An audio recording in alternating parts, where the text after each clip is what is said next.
So, bilang isang mabuting pastor. Connection ko sa first reading noon, yung 3 and 4, di ba sabi niya, ako ang magtitipon sa nalalabi kong tupa. Tapos sabi niya, marami siyang ginawa dito, sabi nga ni Yahweh, hindi na muli pang daranas, di ba? At ako mismo ang may sabi nito, si Yahweh mismo ang may sabi nito, di ba? Yun din ang sabi sa first reading. Si Yahweh ang may sabi nito, kaya dahil si Yahweh ang may sabi, magaganap, mangyayari. Di ba? Yun yung parang yung power ng pagkakasabi. Ako may sabi dito, kaya huwag kayong mag-doubt. Parang ganun, di ba? Iko-connect ko naman po yun sa second reading.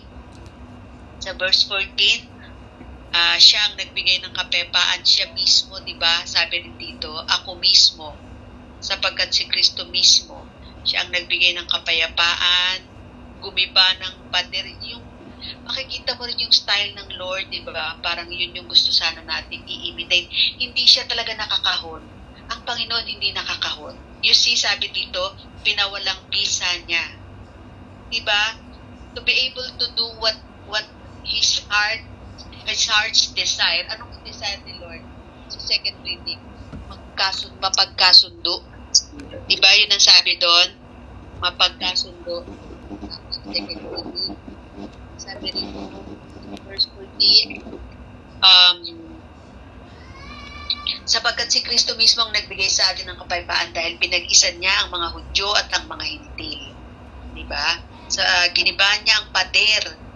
Verse 15, pinawalang bisa niya ang kautusan. Ina-analyze ko, ano yung kautusang pinawalang bisa? Pero binasi ko na lang dito mismo sa verse na pinawalang bisa niya ang kautusan kasama ang mga utos at mga alituntunin nito upang mula sa dalawang lahi ay makalikha siya ng isang bagong bayan na nakipag-isa sa kanya.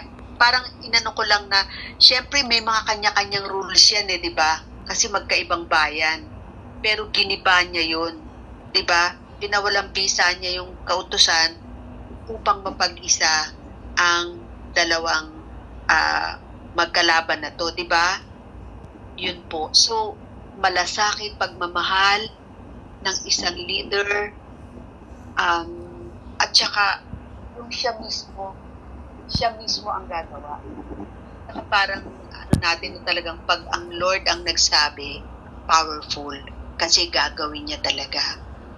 So, yun po muna yung sa akin.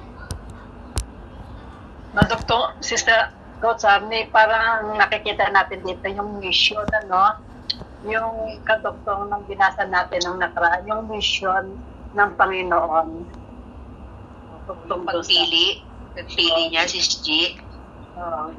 Yung mission niya sa mga tao.